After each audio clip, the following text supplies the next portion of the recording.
জাহানের বাদশা নবী কামলিওয়ালা রে হৃদয় জুড়ে দেখতাম আমি নয়ন ভরে হৃদয় জুড়ে দেখতাম আমি নয়ন ভরে দু জাহানের বাদশা নবী কামলিওয়ালা রে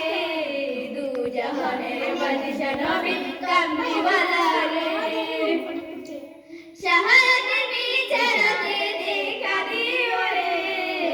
দু জাহানের বাদশা নবী কামলিওয়ালা রে তোমরা তোর মাথায় দু জাহানের বাদশা নবী কামলিওয়ালা রে আদি পিতা আদম যখন মুসিবতে পড়ে মুদের নবীর উসিলাতে আল্লাহ কবুল করে আদি পিতা আদম যখন মুসিবতে পড়ে মুদের নবীর উসিলাতে আল্লাহ কবুল করে শাহাদাতের বিচারকে দেখা দিও রে দু জাহানের বাদশা নবী কামলিওয়ালা রে আসসালামু আলাইকুম ওয়া রাহমাতুল্লাহি ওয়া বারাকাতুহু